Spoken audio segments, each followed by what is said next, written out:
bar is quite a bit. I'll use live and then this.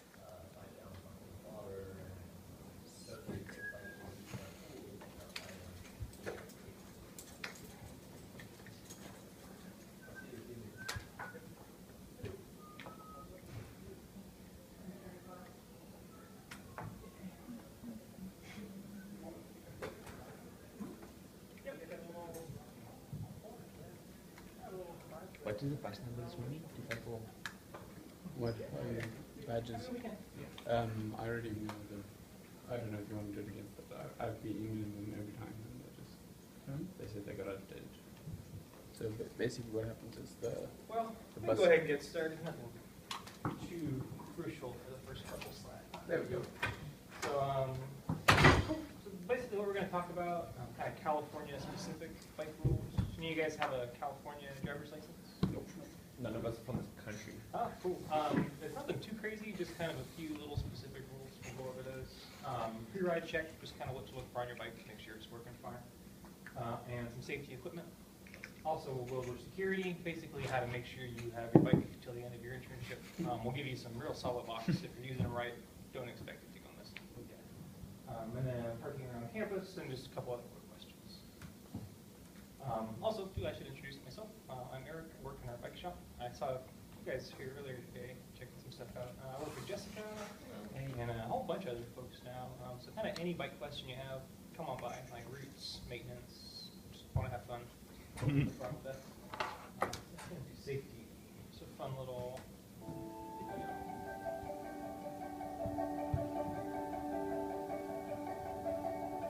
San Francisco is a great place to bike, and it keeps getting better. To get around town, here's what you need to know about the rules of the road.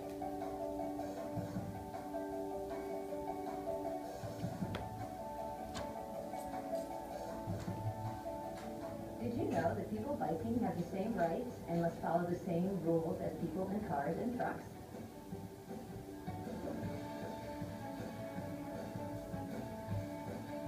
People walking have the legal right of way, so please watch out for them when you're biking. Even if there's not a crosswalk on the ground too, any kind of corner like that is considered an intersection. It might be So tempting to creep into the crosswalk, But it's polite and it's the law. to stop being unkind and not block people's ability to cross. What a nice guy. Yeah, look at the other guy. What a jerk.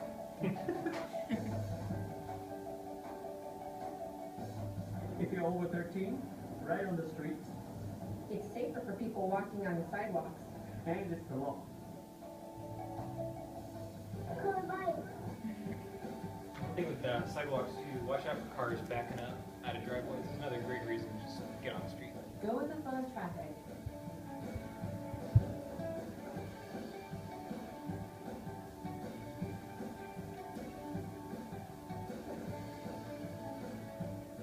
Just like all other vehicles, you must stop at stop signs and obey traffic lights. $300 ticket if you get caught. Plus, not the safest thing. Plus More than possible one. injury.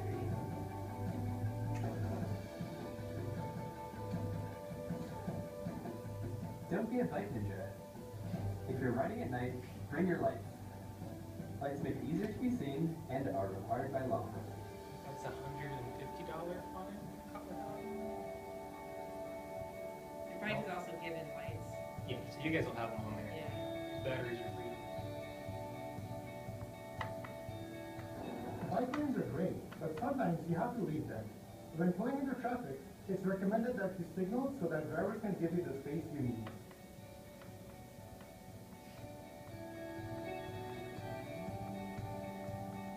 There's the cool public bikes in San Francisco now too. Kind of just sign up, use them. But you got these, you can take Caltrain up there. On narrow Sounds very streets, pick Yeah, lanes, it's avoid riding in It's the like, doors. it'd be like a good 10 minutes riding at a time, so unbearable. That was a good one. Careful with the car doors. Stay as far to the right as you can, but do give yourself about a doors. Having some music playing while you ride is fine, but be sure to keep an ear clear to listen for oncoming traffic.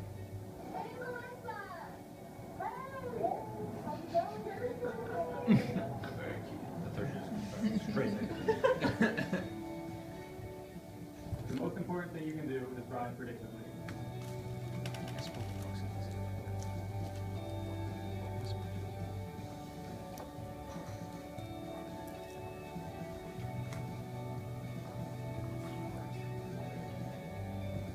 resources, go to sfbike.org. That was San Francisco specific. They do a really good job of pretty much just saying everything you need. Most of those laws are California Mhm. as well. So there's only, I think the sidewalk one is the only one that's But I say I San wouldn't Francisco recommend specific. going on sidewalks. These are kind of just everything they talked about. One thing they didn't put on here that I would really like to stress, it's not the law if you're over 18, but we're giving you guys helmets. Do wear them. I wear mine all the time. I can say it did literally probably save my life about 2 months ago. We give them to you if you're on the streets. Wear them. So here it's not the law to. Not if you're over 18. But since we're giving you these guys.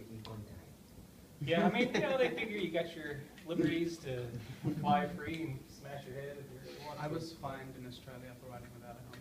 Yeah. Yeah. I For mean, even adults, then, a it's a fine fine.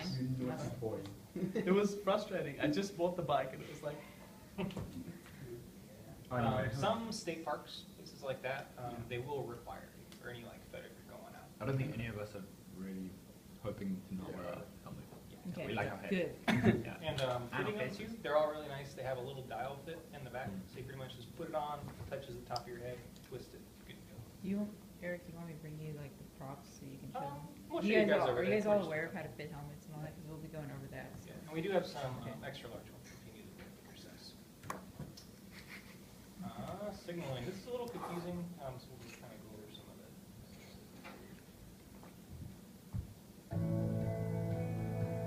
When you are riding, you always want the people around you to know when you are turning, changing lanes, or stopping. This makes you ride safer and is also required by law across the United States. Before signaling or changing lanes, look back quickly and make eye contact with road users. You'll see what's going on behind you and give them a clue that you are about to shift position. You'll want to signal about 100 feet before you actually turn and hold it for 2 to 3 seconds. It's like 19 Signaling bananas, in right? advance gives other drivers time to react and allows you to have both hands on the handlebars as you make your turn. To let others know that you are going to turn left, fully extend your left arm out to the side. The most common way to signal turning right is to fully extend your right arm out to the side. Keep in mind that not all states allow this right signal. Some prefer that you bend your left arm up at a right angle. It's good practice to let others know when you are slowing or stopping. Since bikes don't have brake lights, you can show this by extending your left arm out at a right angle with your open hand facing down. The This will be League of really great for American like other Bicyclists cyclists around you better too, bike like drivers, education it's for not that everyone. important, but when you have a big group of bikes, especially if you see something on the road, you have to stop quick. There's no brake lights on there, so good thing to show. And I would say too, let's actually get to the next slide here. These are the official signs. I would say if you're ever wondering what to do, just point to where you're looking to go. If you want to turn left, point to your left, point to your right, point straight ahead. If you have any confusion about this, that's totally acceptable. And sometimes even a little more clear to drivers than kind of the up, down, left, right. So just be as obvious as you can. Yeah, the only one, so if you go back to that one, the one where it says right turn with the left hand going up, unless like you feel uncomfortable letting go of your right hand, do it this way. And all of these signs Yeah, are this basically is- adapted from cars. Yeah, it's because you guys Yeah. drive on the.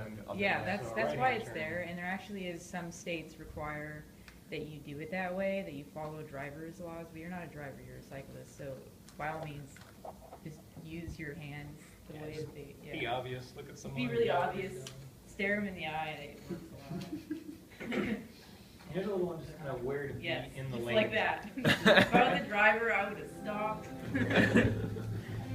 Most crashes happen at intersections.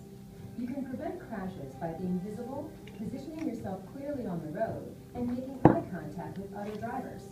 When you are riding beside a bus, truck, or other large vehicle, be sure to position yourself where you are visible and out of the driver's blind spot. Keep in mind that you will need extra distance between you and a larger vehicle in order to be seen. When you are coming up to a multi-lane intersection, you will want to be in the rightmost lane that is traveling in the direction you are going. Where you are within the lane depends on the intersection. If you are traveling straight through this intersection, you will be in the middle of the rightmost through lane. If you are to the right of the lane, someone may try to make a right turn in front of you. If you are turning right at this intersection, be in the middle portion of the right lane. Make eye contact with the drivers, signal, and right turn. One thing in Placing California, yourself to the right might drivers allow a can car make to a come up right-hand next to turn, you and crowd your and, right turn. they don't necessarily have to stay stopped If at you the are red light turning the whole left time. at this They kind of stop intersection, once you are and then in they the can middle go. portion of the So left be aware lane. if there's drivers behind Placing you yourself trying to to the turn right, left may just allow be someone in to the right come part next of to you the and crowd your left turn. This is one example that will help you as you travel through many types of intersections. It's important to remember that you can always get off your bike and turn into a pedestrian to cross an intersection. Tip, if you need to cross the road, be sure to do so at a 90-degree angle to prevent puncturing your tire. The League of American Bicyclists, creating That better last tip is documentation really for- important. We've already had a couple of interns that have hit, if you go to San Francisco or around here a lot, like you go to San Jose, they have rail lines that are the height of the street, and they kind of divot inside the street, and if you're not hitting that at exactly Slippery 90 and metal. degree, yeah, your wheel will get sucked into it and you'll fall over. We've had one intern that got injured doing that. I've been, for the everyone I know is really. So Jay, if you're coming up on the railroad tracks, just kind of scoot over them and get to the side. Be Yeah. aware that if you try to kind of get Yeah. like this on, you're gonna get stuck. San Francisco's full of those things. Especially Market Watch Street, out. like the big main street downtown. That's most of the accidents I know that people have gotten into there. They've all gotten caught into that. So just be aware they're out there. You know how you can turn into a pedestrian? There's a very popular video of a truck slowly driving through a pedestrian crossing like Papa Music playing. Hopefully we can avoid that.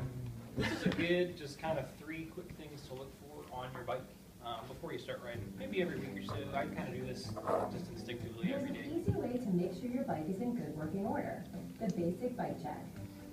To check the air, push on the tires to see that they are properly inflated. They should feel hard to the touch. If you think If they're they inflated did, all the they need way, to be refilled. they are not inflated all the When way. I pumping can up say the almost tires, everyone the will air pressure should underestimate match the number or written on the overestimate tire. how inflated they are. While you are inflating your tires, check them over for bald spots, damage, or loose threads. If you see any of these, it's time to get a new tire. For brakes, there are 2 things to check. First, look at the brake pads and ensure they are not worn out. When they have worn thin, they need to be replaced. Next, squeeze your brake levers firmly. There should be a thumb's width gap between the lever and the handlebars. If this gap is About too that same small, thing's true the for the brakes flat need bar to be drivers adjusted. too. You want your chain and gears to be running smoothly. Turn the pedals backward to test the movement and ensure that it's clean and not squeaky. Periodically, check that the cranks are not loose. If they are, tighten the bolt. Don't If do your that bike last has one, quick it's coming release down. wheels or a seat post, check and make sure they are We'll fix firmly it. closed. This one's actually pretty important. Before heading out, Like take you'll a see with brief your wheels, slow if they ride feel to check that wobbly, your bike especially is if you working remove the properly. wheel, put it back If on. something does not typically look or the feel wheels right, tighten be up. sure to have your bike looked at by a mechanic. The League of American Bicyclists, creating better. So air, brakes, chain. For air, I'd recommend coming into our shop if you're riding in regularly. We have 4 pumps, and they all have PSI gauges on them, which are pretty much what you need if you want to go with the right pressure. Brakes and chain shouldn't have too many issues, but if you notice something, bring it in. It's always easier to fix it sooner once it wears a bit. All right, so lights, how do you use them? Turn them on. They might be in packing mode right now. There's just a little button, hold it down for a couple seconds if it doesn't turn on right away.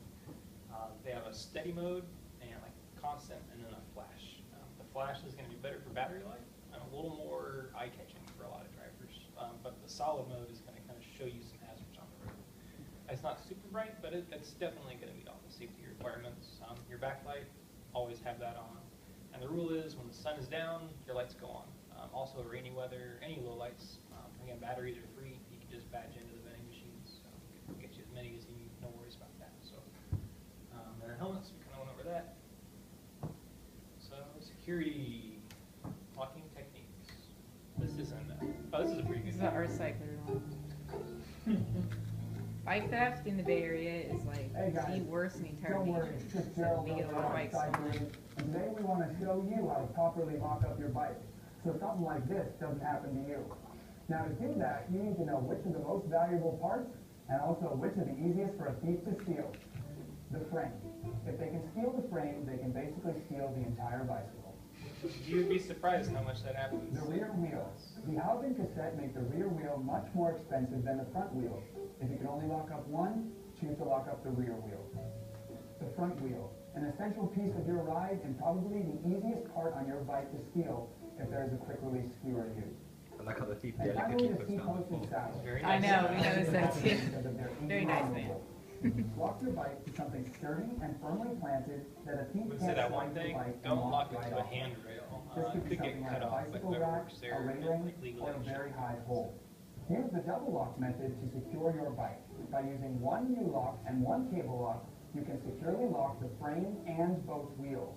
Also, by using two different types of locks, a thief has to use two different tools to break into your bike. So we don't give you guys two different locks, we You can give you, use a pause standard it for a second. 2-leaf tape. We give you guys a U-lock, and then we also offer a cable base, and we'll kind of show you how it works. Actually, if you go back to the video, I think he shows you how to use it. I don't know if I can zoom in at all. Move the mouse around, and then you'll find that.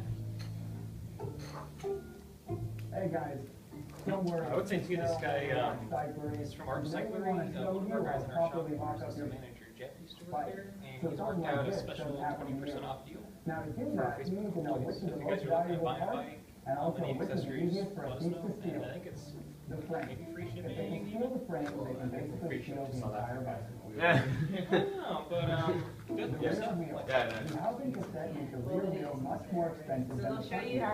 how If we'd only like lock you up guys one, to use you the need to lock up cables, rear because wheel. the problem with the cables, when we give them to interns, they want to use it as an extension of the U-lock. So you'll have the U-lock sitting almost like a padlock, and then they'll use the cable to wrap around something that the U-lock couldn't reach.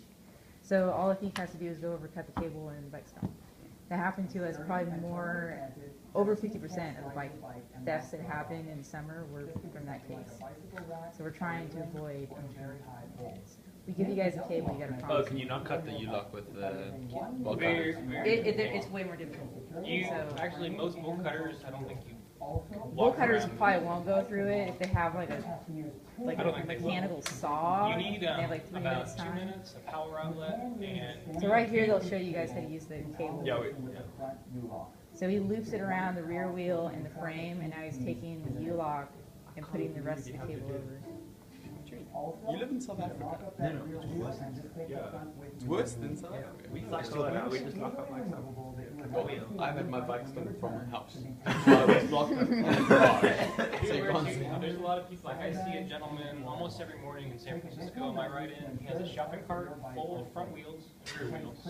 And I bet you every night he just walks around, and all the bars, everything, grabs them, so. Laura, we can kind of rig something up for you, especially if you know you're gonna Yeah. be going up to San Francisco a lot. If you're mostly just intern housing here, I wouldn't worry about it, but, if you're gonna be going up to the city or something, stop by. Problem with Take the those, seats. Yeah, yeah, we had especially if you, 2 interns that got their seats stolen. especially if you leave the little wedge on there we give you that has a tool, a tube, a light on it. It's pretty much like for someone who's looking to steal stuff to sell, to buy crack. That's Yeah. like $5 right there. And, And really, That's like retail half a value, pack. that's, you're getting upwards of like $75, $80. yeah, it's a for just bummer, that. yeah, for you to replace too. Yeah, we don't have any of the little saddle tethers. Problem is because they're really easy to clip.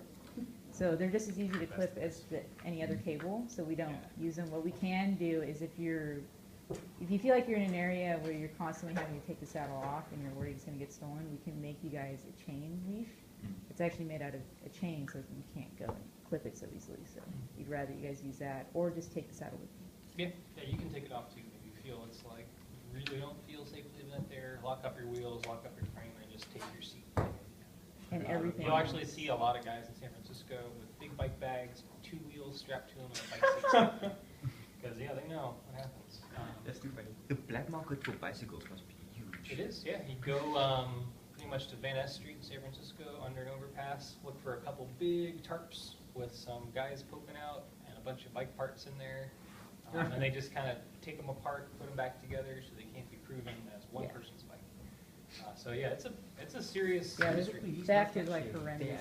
A place where you can go to. Well, someone has to prove that it's their bike that's stolen. It's a whole situation. And But, usually, bikes that get stolen, they don't get resold here, they get moved to other parts of the country.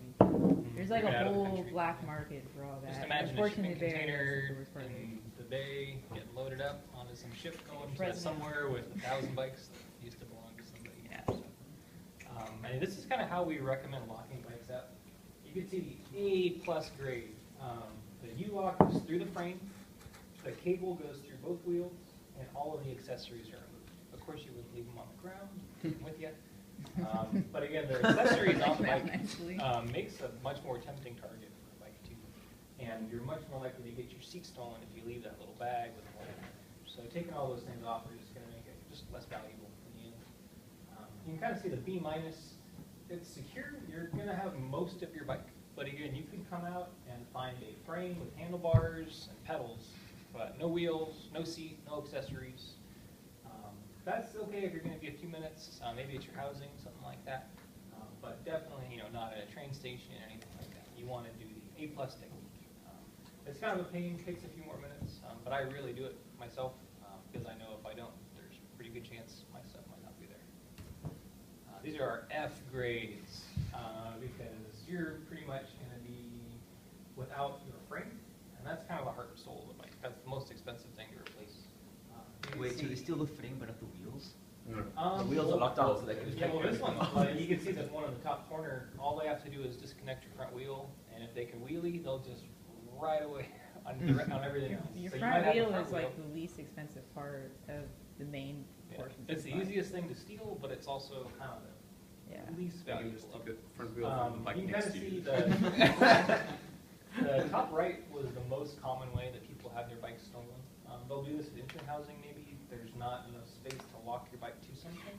So people take that cable and they extend it and then they lock the U-lock to their bike. It's super easy for a cable to get cut if you have a pair of cutters. So that is really not that secure. You can't chew through it, you can't get it with your hands, but if you have the right tool, it's pretty easy to get into. And you won't even have a wheel left over, they'll take everything. You can see the two ones down below, kind of a variation of that. The one on the bottom, it's just kind of locked through the wheels, but not really through the frame. The other one is just like the top one, where it's just a U-lock used as a padlock. If the U-lock isn't through your frame, that kind of big triangle, it's not locked up right. So that's kind of the most important thing. So I've seen a thing where you can take the U-lock and then twist it around the cable if you've done like the top right, and then use its leverage to snap the cable. You could. Most bike thieves will just have a pair of bolt cutters. Though.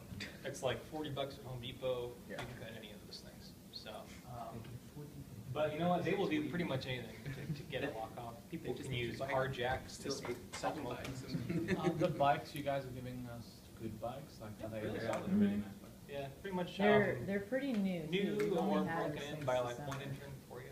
And also, they've been set up really nicely. So like, even an expensive bike that's like shitty and adjusted poorly, I'm like, no.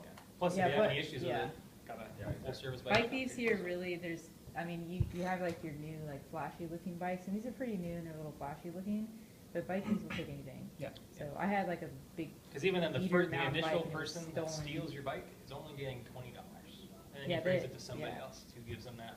these are So it could usually be the- people not with like sane minds that are stealing bikes, so. Yeah, whether you're the not getting nicest them. bike or the worst bike, the person that steals it is going to get the same amount of money, typically.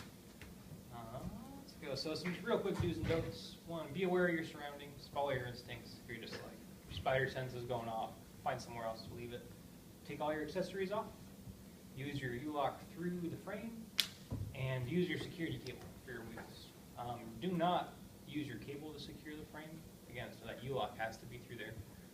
Do not leave your bike at public transportation stops. I would just say, like, if you're taking BART or Caltrain, ride a block away from the train station, lock your bike up there.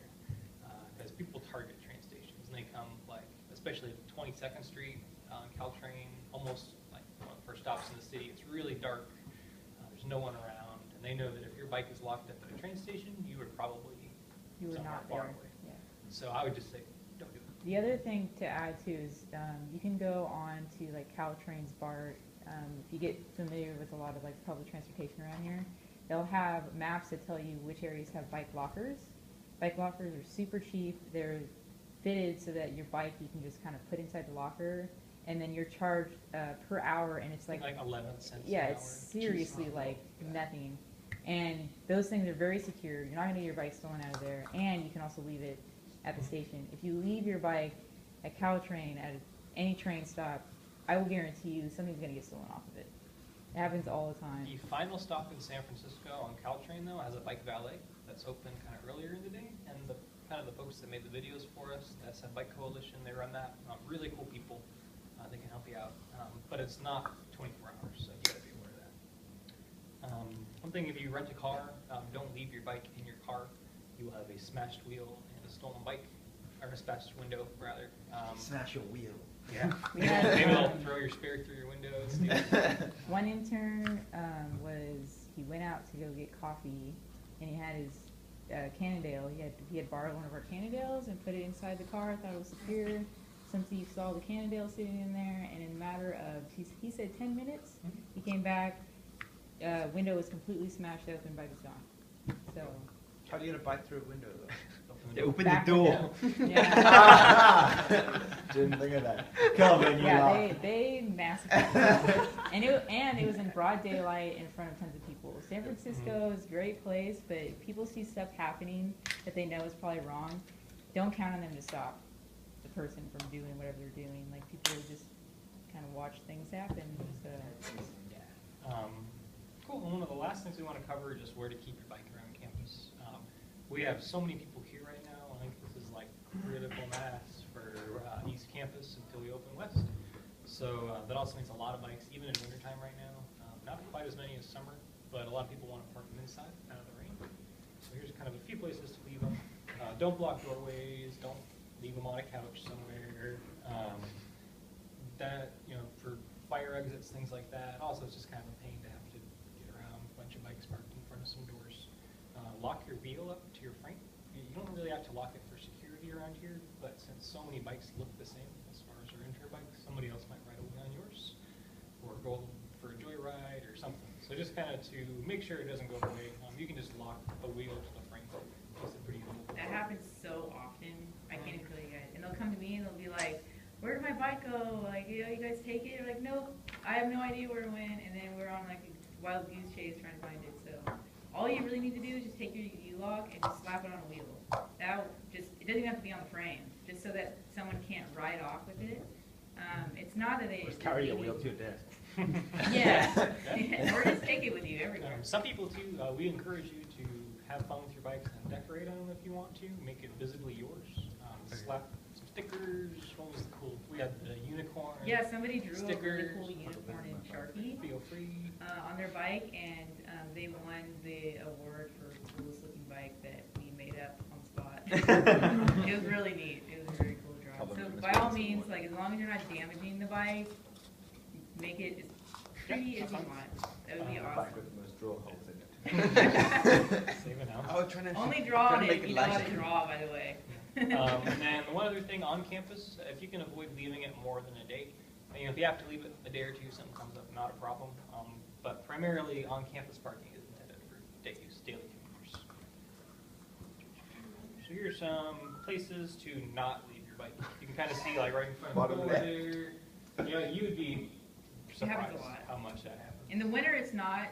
I mean, it's still a problem because you'd be blocking fire exits and whatever, and you're just getting people's way. But in the summertime, I can even tell you like how much these bikes are like all over the place. So. Yeah. And then the Just one being that courteous of your might be a little confusing on the bottom right, you can see how it's in a parking stall. Those are actually intended just for the fleet bikes, those kind of cruiser ones around. They don't have anywhere else to stay. So if you can avoid parking in those spots. It's bad parking. Excellent. You can see the racks that are outside, kind of right outside the window. You can park on something like that. On the top right are the interior racks. How did the top right one was? There's kind of just a peg that comes out. You lift it up and put the front wheel on the peg. There's probably going to be at least one other one hanging there. Easiest way to do it is apply the rear brake on there, so it's not moving on you. And then if you're not tall enough, because some of these are a little high, at least for me, so you can put the bike like kind of up on your thigh a little bit and hoist it. It's really easy. And then, Calvin, you can just get a little, like a stool. Or you can get like a little like. Like that much. The bottom right ones, you'll see a few extra. We kind of deployed some extra parking stands. Those will be out in the courtyard. You just kind of hang the bike by the nose of the seat on there. Again, you'll probably see some more parking like that. So any one of those spots, no problem at all. That's kind of what we'll be happy to see. I will say if there are bikes kind of dumped in doorways, we'll grab them, and you might have to come find us. And we might not tell you that we took it, and we might put you on a wild goose chase and So, of course, just make We faces. sent this one to New York, yeah, exactly. We might take a photo and put it in the next presentation. So yeah, some questions we got before, bike rules, housing. If you can, bring it inside with you. Some places have specifically requested, I know at Hyla, that bikes not be left in some certain areas. You can always check with your housing manager. If you can avoid leaving it parked kind of unattended in a garage or somewhere where someone can kind of come in, not be seen and take it, I would. A little bit more to talk about this one. This was a problem where we're not aware of the rules that housing is making. And so as the interns were getting bikes, sometimes they were getting stolen from underground parking garages that they think are secure, but they're not because anybody else living there has access to it. So if there's any issue with, if you can't bring your bike inside your apartment or up on your patio locked properly, let us know and we'll try to figure something out. Because we're still trying to figure out which housing places have these specific rules where they're actually not letting you guys store them inside at all. And then they get stolen because they only give you like this little tiny area and it's totally insecure area and stuff like that. So But let us know too, because we kind of want to know what's going on with that. yeah, and then we'll try to figure out some kind of accommodation for you guys. If you guys get into an accident, call 911. That's kind of the universal emergency number here. Police can come out, ambulance. If you're hurt or your bike's hurt, especially if a driver leaves, that's really important. You just call the police right away, get a case number. Also, do you guys know the GSOC number? Did they go over that with you? Global Security something something. Anyway, you call a number, a bright red phone starts flashing in the security office somewhere. Someone picks it up and will help you pretty much with anything you need if you're in trouble on a road or anything like that. And I have heard in the past that they can pretty much get a paramedic or a fire truck or police to you faster than if you were going to go through 911 yourself. But I would always recommend calling 911. The other thing is that if you call them, then they'll call the police and tell them exactly how to get to you. Well, like our safety manager on campus, I don't know what his real role is. He's actually a fire chief in a local city too. This is his second job. So there's people who really know this stuff that work for us. So. And don't worry about your bike too. Yeah. If you guys get in a really bad accident, don't worry about it. We'll take care of that. What happens if your bike is stolen? Again, call the police. We need a police report. We would also really like to have like a cut lock, like something that shows us that you locked your bike. If you can do that, no worries. We'll figure something out. Leave the locks. Typically, a bike thief isn't going to take it. But kind of the only acceptable thing we'll see if a bike is stolen is if there is a lock that is like cut open and there's a police report. Otherwise, we just consider that kind of negligent parking. So do park it. The way that this works is that if we teach you guys like how to lock them properly, and there's a lot of evidence that shows that maybe you just like left it somewhere, or you did like the worst possible scenario and you locked it with a cable and all that, and if it becomes evident to us that's negligent on your guys' part, at that point you can be liable for the bike. And if you go to the wiki, there is a breakdown of every single part of the bike, not parts-wise, but accessories, and then the cost of the bike. And it's not a pretty number. Like $800 or $900. It's like $500 to $600 for the bike, and then like another $100 for all the accessories. And we don't want you guys to be liable. But, I mean, bikes get stolen. So if you guys did what you could, you locked it, and it just so happened you got your bike stolen, we don't want you guys to worry about it. All we're asking is that you guys take the time to lock it properly, and if it still gets stolen, you're not liable. But we still need a police report. Yeah, file a police report. If you need serial numbers, anything like that, we have all that information. So just let us know. We can help you with that. Same thing goes for accessories or parts. If you lose your light, coming back, you do need it legally, stuff like that. So we'll help you get another. And when the bikes get returned, to make everything fair, because there are scenarios where bikes were getting, they were not getting returned, and if they're not returned but not stolen, then the intern is basically scot-free. So it was kind of a weird scenario. So to make things fair, if your bike is stolen, you still have to owe for the accessories, just as much as if a bike that wasn't stolen is returned without any of its accessories. So you may want to look at the breakdown of prices, and for all of the accessories, we're talking U-lock, pump, lights, whatever, it's like $80-something. So it's a fraction of the cost of the bike itself. But do be aware that if something does get lost, broken, or stolen, on the bike, you will probably have to pay for those parts. Oh, we're happy to help you replace them though. It's all stuff. that you Yeah, got. labor is free and all that, and if it just, I mean, if you guys are, you know, you come in and you say, well, my light just like stopped working, and there's been times where the lights, like, the little brackets break on it, just let us know. We're very, like, lenient about things, but in certain scenarios, things have to get afforded to us, so, And sorry, guys. other services, programs, one awesome group I'd recommend joining is Facebook Cycling. A lot of really good group rides. There's also Bike Commuters, our Bike Hub, the transportation on the wiki page, and kind of anything else, let us know. We can point you in the right direction for that stuff. Why do you have a screwdriver? Sitting in my pocket. We're all bike mechanics, so we have, like, weird tools. Yeah. Yeah, have fun. I think this is our Intrepid Bike Shop on the top left, and our fun Halloween costume ride we did. We're also doing a bike to work ride next Thursday, where we're all bringing in some canned food, dehydrated food. We're going to donate it to the food bank around here. If you want to come along, you're totally welcome. We can kind of get you synced up on some convoy rides. Stop on by. I think Brian will be heading out from your neck of the woods. A couple of internal groups to look for is Facebook Cycling. Pretty much any kind of event that's happening, we'll probably post it there. And if you guys are ever interested in doing, like, group rides, whatever, that's the place to go. Join it. It's an open group. You don't have to wait to be accepted. And then there's also Bike Commuters at Bike Commuters or Bike Commuting? Bike Commuting at. That's specific to people that are commuting to and from MPK.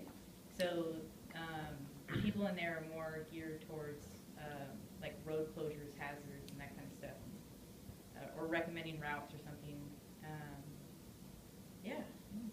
Yeah, that's about it. Go to the wiki. Wiki's got a lot of stuff on there. So. Yeah, one other thing, I remember we had a slide, maybe, a question that's come up a lot in the past, DUIs on bicycles. You can get a DUI on a bike. That is... How did they prove you weren't pushing it? They They catch you on it. Yeah, they don't care. And if you're pushing it, you're still drunk in public, and that's by itself. That's Yeah, and it's, when we were talking about for rolling through a light, it's a whole nother price range, and like visas, stuff like that, I would avoid it. Of course, it's better to ride a bike than to drive a car drunk, but call an Uber, get something else, lock your bike up, leave it with a friend. Yeah, besides that, it's a lot of money. yeah, but have fun though too. Don't be afraid to ride your bikes, get them muddy. We're happy to help you out with all that stuff too. So we can head over to the hub now, grab your bikes.